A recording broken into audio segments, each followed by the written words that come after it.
عداوت مجھ سے کیوں اتنی، میں تو قرآن کا داعی ہوں، رسول اللہ کا وارث، صحابہ کا سپاہ۔ تو گھر کی اصلاح کرنی ہے، کیوں کرنی ہے؟ سوال پیدا ہوتا ہے۔ میں آپ لوگوں سے یہ دریافت کر رہا ہوں، استفسار کر رہا ہوں، پوچھ رہا ہوں ایک موٹی موٹی بات کہ بھائی کیوں کرنی ہے؟ تو آپ کا جواب یہ ہوگا کہ گھر کی اصلاح اس لیے کرنی ہے کیونکہ آج ہم سب اس بات کو تسلیم کرتے ہیں، اس بات کو مانتے ہیں کہ آج ہمارے گھروں میں کیا ہے؟ بڑا بگاڑ ہے۔ اولادیں کہیں جا رہی ہے، لڑکیاں کچھ کر رہی ہے، نوجوان لڑکے جو ہے بے حیائی اور عریانیت کو اپنا رہے ہیں۔ گھر کے اندر جو گھر کے رشتے جو ہیں نا وہ ختم ہوتا جا رہا ہے۔ تو بہرحال گھر کی اصلاح تو بہت ضروری ہے۔ ہم آسانی کے لیے اپنے موضوع کو کچھ پوائنٹس پر بانٹے ہیں اور وہ پوائنٹس آپ کے سامنے رکھنے کی کوشش کرتے ہیں۔ تو سب سے پہلا پوائنٹ، سب سے پہلا نقطہ، گھر کی اصلاح اگر آپ کو کرنی ہے تو ایک اچھی گھر والی کا ہونا ضروری ہے۔ آپ اپنے گھر کو، میری مائیں بہنیں بھی ہماری بات کو توجہ سے سنیں، دھیان سے سنیں، اگر آپ اپنے گھر کی اصلاح کرنا چاہتے ہیں، دیندار گھر بنانا چاہتے ہیں، اسلامی گھر بنانا چاہتے ہیں، تو ایک اچھی گھر والی کا ہونا ضروری ہے۔ اللہ کے پیارے نبی جناب محمد رسول اللہ صلی اللہ علیہ وسلم ارشاد فرماتے ہیں، بخاری و مسلم کی حدیث ہے، حدیث کے راوی حضرت ابو ہریرہ رضی اللہ تعالیٰ عنہ ہے، اور حدیث اس طرح ہے، تنکح المرأة لأربع لمالها ولحسبها ولجمالها ولدینها فاظفر بذات الدین تربت یداک۔ بڑے غور سے سنیے گا، ایک جملے میں اللہ کے رسول صلی اللہ علیہ وسلم نے اس زمانے کے تمام ٹریڈیشنز کو بیان کر دیا، تمام پرمپرا کو بیان کر دیا۔ نکاح کے سلسلے میں کیا فرمایا آپ نے؟ تنکح المرأة لأربع، عورت کی شادی چار چیزوں کو دیکھ کے کی جاتی ہے۔ لمالہا، اس کا مال دیکھا جاتا ہے، ولحسبہا، اس کا حسب و نسب، اس کا خاندان دیکھا جاتا ہے، ولجمالہا، اور اس کی خوبصورتی دیکھی جاتی ہے، ولدینہا، اور اس کی دینداری دیکھی جاتی ہے، اس کی سیرت دیکھی جاتی ہے، اس کا کریکٹر دیکھا جاتا ہے، اس کا کردار دیکھا جاتا ہے۔ میرے بھائیوں، اصل میں یہودی جب شادی کرتے تھے تو عورت کا مال دیکھتے تھے، جہاں سے زیادہ مال ملے وہاں اپنے لڑکے کی شادی کر دیتے تھے۔ عیسائیوں کے یہاں خوبصورتی معیار تھی، وہ اپنے ہونے والے بہو کی خوبصورتی دیکھا کرتے تھے، وہ اپنے بیٹے کی بیوی کی خوبصورتی دیکھا کرتے تھے، وہ یہ سوچتے تھے، سمجھتے تھے کہ جتنی خوبصورت لڑکی میرے گھر میں آئے گی اتنا میرا نام ہوگا۔ اور اہل عرب کے اندر خاندان بہت معنی رکھتا تھا، قبیلہ بڑا معنی رکھتا تھا، وہ اپنے قبیلے کے باہر جلدی شادیاں نہیں کرتے تھے، لیکن اسلام آنے کے بعد ان تمام بنیادوں کو مٹا دیا، اور اسلام یہ کہتا ہے کہ نکاح کے اندر سب سے اہم اگر کوئی چیز ہے، سب سے بیسک اگر کوئی چیز ہے تو دینداری ہونی چاہیے۔ اگر آپ کے لڑکے کے لیے ایک دیندار لڑکی مل رہی ہے تو اس سے کوئی مطلب نہیں وہ کس برادری کی ہے، اگر اس کی خوبصورتی میں کچھ کمی بھی ہے لیکن دینداری اس کے اندر موجود ہے تو اللہ کے پیارے نبی جناب محمد رسول اللہ صلی اللہ علیہ وسلم فرماتے ہیں کہ فَظْفَرْ بِذَاتِ الدِّین، دیندار عورت کو ترجیح دو، دیندار لڑکی اپنے گھر لے کر آ جاؤ اور اپنے گھر کی اصلاح کر لو۔ تربت یداک، اگر تم ایسا نہیں کرو گے تو تمہارے ہاتھ خاک آلود ہو جائیں گے، یعنی تم برباد ہو جاؤ گے۔ تو گھر کی اصلاح کرنی ہے تو سب سے پہلی چیز کہ آپ ایک اچھی گھر والی لائیں۔ اور آپ کو بتاؤں، ایک بات بولوں، دنیا کی سب سے قیمتی دولت ایک نیک عورت ہوتی ہے۔ جی، ایک نیک عورت چاہے تو پورے گھر کو جنت بنا سکتی ہے، اور ایک بری عورت جنت کی مثال بنے ہوئے گھر کو جہنم کا دہ بنا سکتی ہے۔ آئیے میں اپنی اس بات کو حدیث رسول کی روشنی میں پروف کرتا ہوں۔ مسند احمد کی روایت ہے، اللہ کے پیارے نبی جناب محمد رسول اللہ صلی اللہ علیہ وسلم ارشاد فرماتے ہیں، لِيَتَّخِذَ أَحَدُكُمْ قَلْبًا شَاكِرًا وَلِسَانًا ذَاكِرًا وزوجتن تعینہ علی امر الآخرہ. اے لوگو، اگر تمہیں کوئی دولت اکٹھی کرنی ہے، اگر تمہیں کوئی چیز گھر میں جمع کرنی ہے تو 3 چیزوں کو جمع کرو، 3 چیزوں کو اپنی دولت بنا لو. نمبر 1، قلبا شاکرا، اپنے دل کو شکر گزار بنا لو. دل کے اندر اللہ رب العالمین کا شکر کرنے کا جذبہ آپ کے دل کے اندر ہو. چاہے کاروبار میں مندی آ جائے، چاہے آپ کا کاروبار میں نقصان ہونے لگے، چاہے لاک ڈاؤن کا زمانہ آ جائے، ہر حال میں یہ دل اللہ تبارک و تعالیٰ کا شکر ادا کرے. جب آپ کے گھر میں مرغن کھانے بن رہے ہوں، ایک سے ایک شاندار پکوان بن رہے ہوں، تب بھی دل کے اندر اللہ کا شکر کرنے کا جذبہ ہو. اور جب گھر کے اندر چٹنی روٹی بن رہی ہو، ایک ٹائم کا فاقہ ہو، اس حال میں بھی اللہ کا شکر ادا کرنے کا جذبہ آپ کے دل کے اندر موجود ہو. دل کو شکر گزار بنا لو. دیکھیں، بڑے غور کیجئے گا، یہ نہیں کہا کہ زبان کو شکر گزار بنا لو. زبان سے کہنا آسان ہے بھائی، الحمدللہ، اللہ کا شکر ہے، لیکن واقع میں، حقیقت میں آپ کا دل کیا کہہ رہا ہے؟ ریئل میں آپ کے دل کی جذبات کیا ہے؟ دل کو شکر گزار بنا لو. اور دوسری چیز، وَلِسَانًا ذَاكِرًا،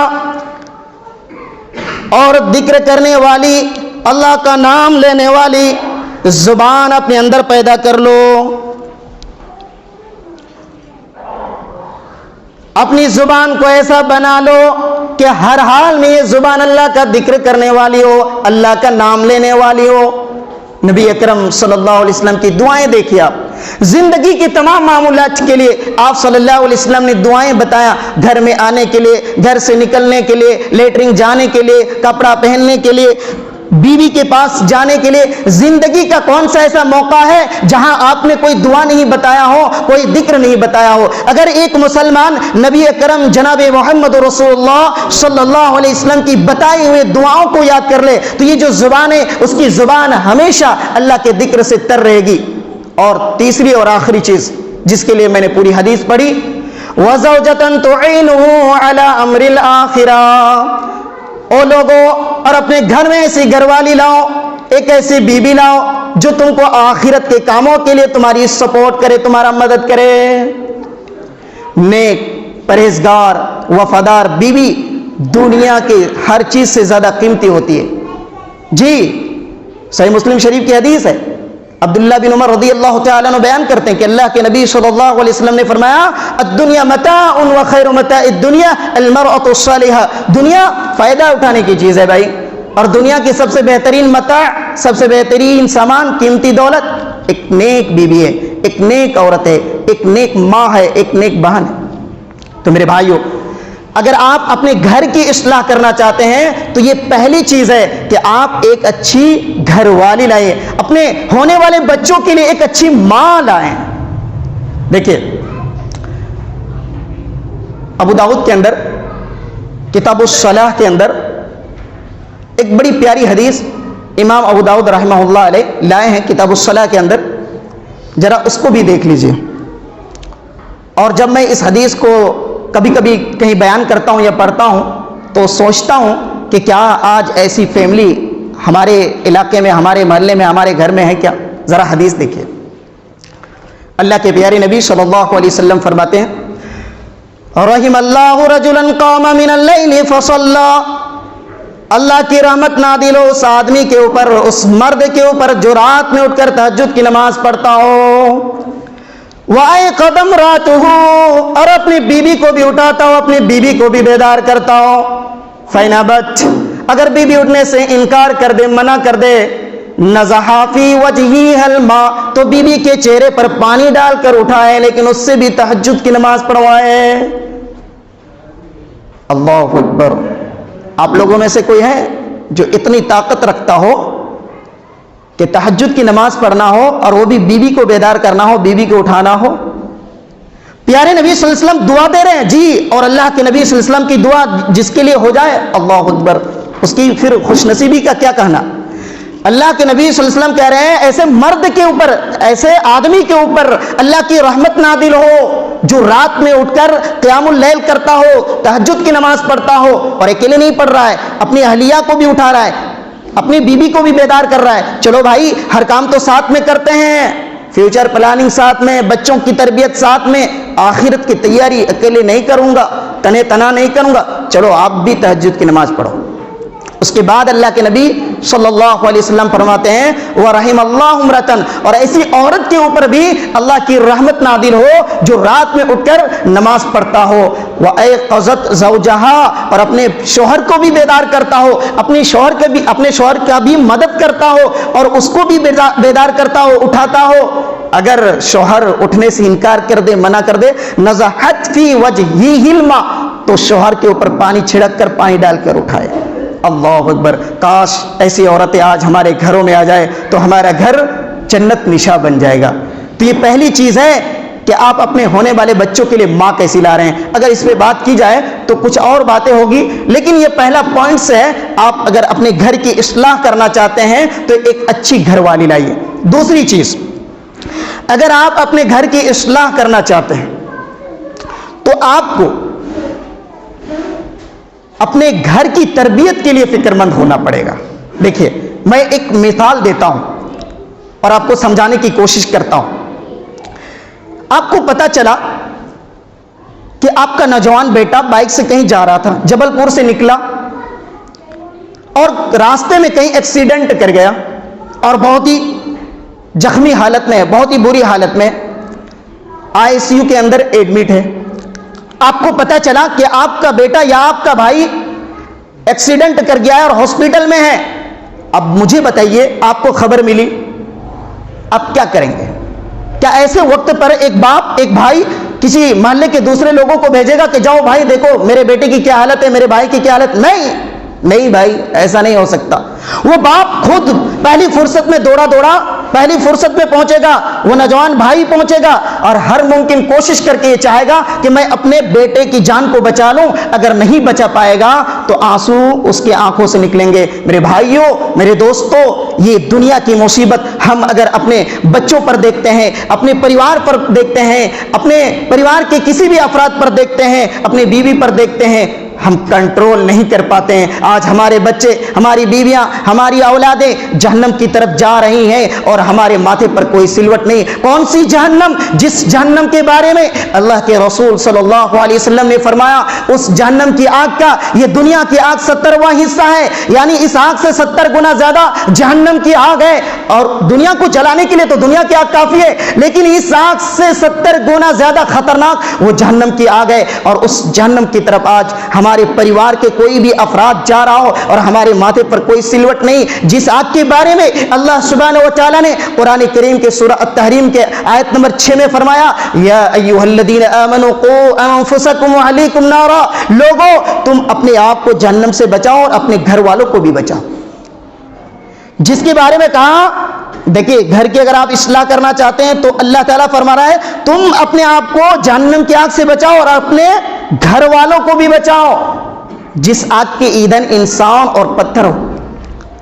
میرے بھائیوں، تو گھر کی اصلاح کرنے کے لیے یہ دوسرا اسٹیپس ہے کہ آپ کو اپنے پریوار کے لیے بھی فکر مند ہونا پڑے گا اور رہنا پڑے گا کہ ہم اپنے بچوں کی، اپنے فیملی کی تربیت کیسے کر رہے ہیں۔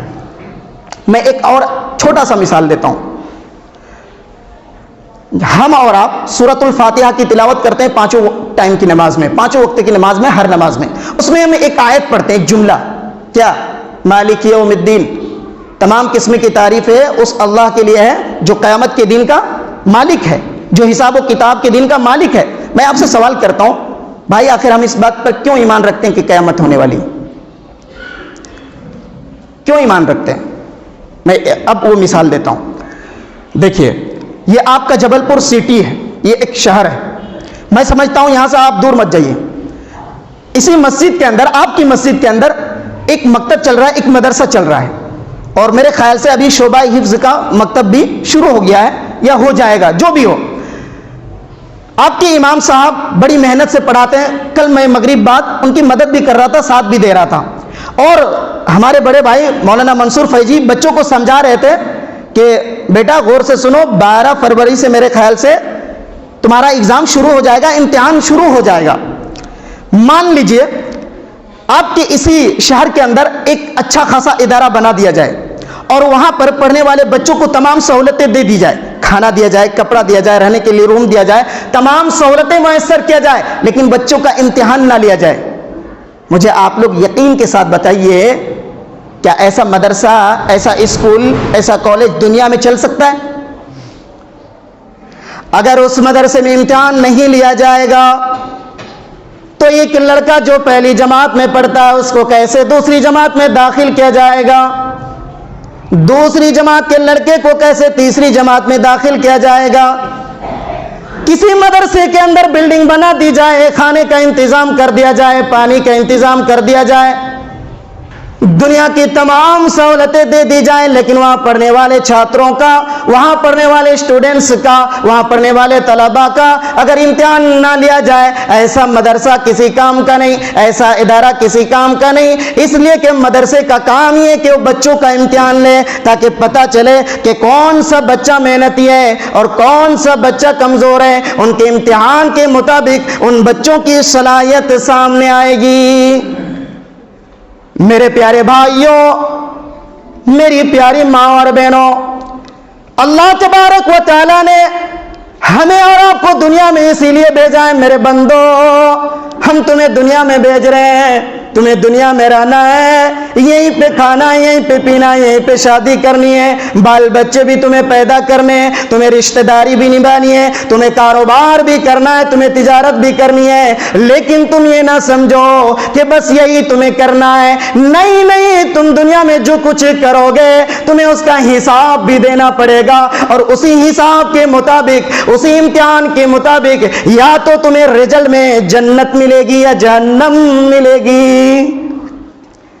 اسی لیے اللہ تبارک و تعالیٰ نے قرآن کریم کے 29ویں پارے میں، 29ویں پارے کے بالکل شروعات میں فرمایا، تبارک الذی بیدہ الملک وہو علی کل شیء قدیر۔ بڑی برکت والی ہے وہ ذات جس کے ہاتھ میں ساری کائنات کی بادشاہت ہے، وَهُوَ عَلَى كُلِّ شَيْءٍ قَدِيرٌ، اور وہ اللہ ہر چیز کے اوپر قادر ہے، اس کے لیے کوئی چیز امپاسبل نہیں ہے، اس کے لیے کوئی چیز اسمبھو نہیں ہے، اس کے لیے کوئی چیز ناممکن نہیں ہے، وہ ہر چیز کے اوپر قادر ہے۔ میرے بھائیوں، اس اللہ نے ہمیں اور آپ کو پیدا کیا، 70 سال کی زندگی عطا کیا، 50 سال کی زندگی عطا کیا، 60 سال کی زندگی عطا کیا، او لوگوں اس کے بعد تم مر جاتے ہو، اس کے بعد ہم سب مر جائیں گے اور مر جاتے ہیں۔ کیوں زندگی اور موت کا سسٹم بنایا؟ لِيَبْلُوَكُمْ أَيُّكُمْ أَحْسَنُ عَمَلًا، اس لیے کہ ہم تمہارا امتحان لیں گے تاکہ دیکھیں کہ تم میں سے کون اچھا عمل کرتا ہے، کون جنت میں جانے والا عمل کرتا ہے، کون اس اللہ رب العالمین کو خوش کرتا ہے۔ اس لیے اللہ نے ہم سب کو پیدا کیا ہے۔ اب آئیے اس مثال کی طرف، جس طریقے سے ایک مدرسہ چل نہیں سکتا، اسی طریقے سے دنیا، یہ آیت بتا رہی ہے کہ ہمارے لیے امتحان کا گھر ہے میرے بھائیوں، اور کل قیامت کے دن ہم نے جیسا زندگی گزارا ہوگا اسی کے حساب سے ہمیں رزلٹ ملے گا، پرینام ملے گا، بدلہ ملے گا۔ پتہ یہ چلا کہ اگر آپ اپنے گھر کی اصلاح کرنا چاہتے ہیں، اپنی اصلاح کرنا چاہتے ہیں، اپنے گھر کے کسی بھی افراد، کسی بھی سدسیہ کی اصلاح کرنا چاہتے ہیں، اسے دیندار بنانا چاہتے ہیں، تو آپ کو آخرت کے لیے فکر مند ہونا اور رہنا پڑے۔ تو یہ دوسری چیز تھی۔ تیسری چیز گھر کی اصلاح کے لیے، اور میں سمجھتا ہوں کہ سب سے اہم چیز، اور کچھ نہیں تو یہ جو آخری چیز میں بتانے جا رہا ہوں، اس کو آج کے اس بیان سے، اس جمعہ سے لے کر جائیے۔ گھر کی اصلاح اگر کرنی ہے تو گھر کے اندر کا ماحول جو ہے عبادت والا بنائیے۔ دیکھیے، آپ نے گھر کی اصلاح کرنے کے لیے اچھی لڑکی لائیں، اچھی بیوی لائیں، یا اچھے جوڑے کا انتخاب کیا، اب لانے کے بعد اب آخرت کے لیے فکر مند ہو گئے آپ۔ اب آپ کو تیسرا کام یہ کرنا ہے کہ گھر کے اندر کا جو ماحول ہے وہ عبادت والا ہونا چاہیے، یہ نہیں کہ صرف باہری گھر کے اندر کا ماحول عبادت والا ہونا چاہیے۔ کیسا عبادت والا ہونا چاہیے؟ کیسے عبادت والا ہونا چاہیے؟ آئیے میں آپ کو حدیث پہ سمجھا دیتا ہوں۔ صحیح بخاری کی حدیث ہے، اللہ کے پیارے نبی جناب محمد رسول اللہ صلی اللہ علیہ وسلم فرماتے ہیں، اجعلوا من صلاتکم فی بیوتکم، لوگوں اپنے گھروں میں بھی نماز پڑھو۔ وَلَا تَجْعَلُوهَا قُبُورًا، اور اپنے گھر کو قبرستان نہ بناؤ۔ دیکھیں اس حدیث پاک سے دو مسئلے ثابت ہوتے ہیں۔ ایک یہ تو کبھی کبھی گھر میں نماز پڑھنی چاہیے، کبھی کبھی کا مطلب یہ نہیں کہ مسجد چھوڑ کے پڑھنی چاہیے، آپ گھر میں سنن و نوافل پڑھیں، فرض نماز آپ کو مسجد میں آ کے پڑھنی ہے، جی یہ نہیں کہ فرض نماز بھی آپ گھر میں پڑھیں، آپ مسجد میں آ کر فرض نماز پڑھنے کی کوشش کریں۔ ہاں یہ الگ بات ہے کہ کچھ چیزوں میں اجازت دی گئی ہے بعض جگہوں میں، لیکن فرض نماز آپ مسجد میں آ کے پڑھیں۔ ایک مسئلہ یہ ثابت ہوا کہ گھر میں کبھی کبھی نماز پڑھنی چاہیے سنن و نوافل، اور دوسری بات کہ قبرستان نماز پڑھنے کی جگہ نہیں ہے۔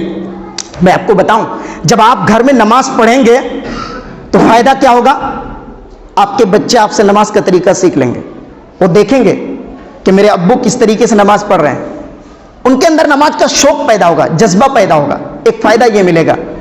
پیارے نبی صلی اللہ علیہ وسلم تو فرماتے ہیں جب آپ کے بچے 7 سال کے ہو جائیں تو نماز کا حکم دو، اور جب 10 سال کے ہو جائیں تو سختی کرو، پٹائی کرو۔ آپ نماز پڑھیں گے، آپ کا فائدہ کیا ہوگا؟ آپ کے بچے آپ سے سیکھ لیں گے۔ اور صحیح مسلم کی دوسری حدیث دیکھیے، اذا قضى احدكم الصلاة في المسجد، لوگوں جب تم میں سے کوئی آدمی نماز پڑھے، مسجد کے اندر آپ نے نماز پڑھ لیا تو نماز کا کچھ حصہ اپنے گھر میں بھی پڑھا کرو۔ عشاء کی نماز آپ نے پڑھ لیا، 4 رکعت فرض بھی پڑھ لیا امام صاحب کے پیچھے، 2 رکعت سنت بھی آپ نے پڑھ لیا، وتر کی نماز آپ گھر میں جا کر پڑھ لیا کریں۔ فجر کی نماز پڑھنے جا رہے ہیں، فجر کی جو سنت ہے 2 رکعت اس کو گھر میں پڑھ کر چلے جائیں، اس لیے کہ آپ گھر میں جو نماز پڑھیں گے فَإِنَّ اللَّهَ جَاعِلٌ فِي بَيْتِهِ مِنْ صَلَاتِهِ خَيْرًا۔ اور لوگوں گھر میں جو آپ نماز پڑھو گے، گھر میں جو تم نماز پڑھو گے، اس نماز کی وجہ سے تمہارے گھر میں خیر و برکت نازل ہوگی۔ دوسرا فائدہ یہ مل رہا ہے کہ گھر میں اگر خیر و برکت لانا چاہتے ہیں تو نماز پڑھیے، فائدہ ہی فائدہ دیکھیے گھر میں نماز پڑھنے کا۔ اور حدیث بتا رہی کہ گھر میں نماز پڑھو، سنن و نوافل کا آپ گھر میں اہتمام کر سکتے ہیں۔ پیارے نبی صلی اللہ علیہ وسلم پر سورہ طٰہٰ، غالباً سورہ طٰہٰ کی آیت نمبر 132 نازل ہوئی، اس میں ایک بڑی عجیب بات بتائی، میں آپ کو بتاؤں، بہت عجیب بات بتائی۔ کیا فرمایا اللہ تبارک و تعالیٰ نے کہ وَأْمُرْ أَهْلَكَ بِالصَّلَاةِ وَاصْطَبِرْ عَلَيْهَا، لوگوں تم اپنے گھر میں نماز پڑھو اور اس پر جمے رہو۔ دیکھیں کہاں تم نماز پڑھو، اپنے گھر والوں کو بھی حکم کرو اور اس پر جمے رہو۔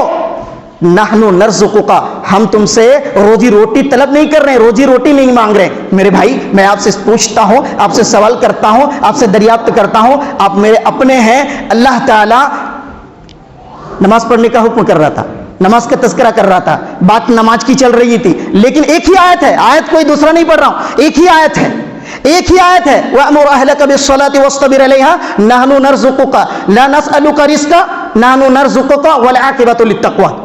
یہ آیت ہے کہ تم نماز اپنے گھر والوں کو نماز پڑھنے کا حکم دو اور خود بھی نماز پڑھو اور جمے رہو۔ آگے کہہ رہا ہے کہ ہم تم سے لا نسألک رزقا، روزی روٹی نہیں مانگ رہے ہیں۔ تذکرہ نماز کا ہو رہا تھا، ذکر نماز کا چل رہا تھا، بات نماز کی ہو رہی تھی، اللہ نے آگے روزی روٹی کا سوال کیوں کیا؟ اللہ چاہتا تو بتا سکتا تھا نماز پڑھو گے تو اتنا ثواب ملے گا، اتنا اجر ملے گا، اتنی نیکی ملے گی، یہ فائدہ ہوگا، لیکن اللہ سبحانہ و تعالیٰ نے یہ کیوں کہا کہ تم سے میں روزی روٹی نہیں مانگ رہا ہوں، طلب نہیں کر رہا ہوں۔ نحنو نرزقک والعاقبۃ للتقویٰ، بندے سنو میں تو تمہیں روزی روٹی دینے والا ہوں، روزی روٹی دیتا ہوں۔ اللہ تعالیٰ اس آیت کے ذریعے میسج دینا چاہتا ہے، میرے بندو سنو، روزی روٹی کے چکر میں تم نماز کو ترک مت کرنا، نماز مت چھوڑنا۔ ارے روزی روٹی ہم تم سے نہیں مانگ رہے، ہم تو روزی روٹی دینے والے ہیں، یہ بتا رہا ہے اللہ تعالیٰ اس آیت کے ذریعہ، یہ بتا رہا ہے، یہ پیغام دے رہا ہے۔ رکشہ چلانے والے بھائی، آٹو چلانے والے بھائی، دکان میں بیٹھنے والے بھائی، کاروبار اور تجارت میں مصروف رہنے والے میرے پیارے بھائیوں، اس آیت کو ذہن نشین کر لیجئے، اس آیت کو دل و دماغ کے کسی کونے میں بیٹھا لیجئے۔ اللہ تبارک و تعالیٰ آپ کو کہہ رہا ہے کہ میرے بندو روزی روٹی کے چکر میں نماز کو ترک مت کرنا، نماز کو مت چھوڑنا۔ ارے ہم تو روزی روٹی دینے والے ہیں، آپ سے روزی روٹی اللہ تعالیٰ نہیں مانگ رہا ہے۔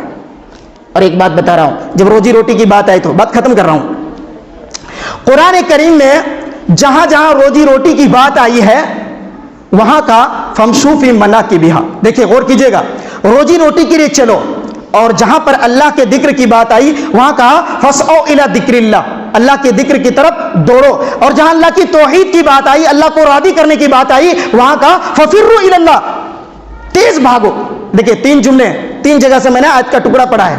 کیا کہا؟ روزی روٹی کے لیے چلو، اللہ کے ذکر کی طرف دوڑو، اور اللہ کو راضی کرنے کے لیے توحید کی بات آئی، وہاں کہا تیز بھاگو، چلو دوڑو اور سب سے تیز بھاگو. مفسرین نقطہ نکالتا ہے کہ اس سے ایک نقطہ ملا، ایک پوائنٹ ملا کہ انسان کی اسپیڈ جو ہے نا اس کے ٹارگٹ، اس کے ایم کے حساب سے ہونا چاہیے.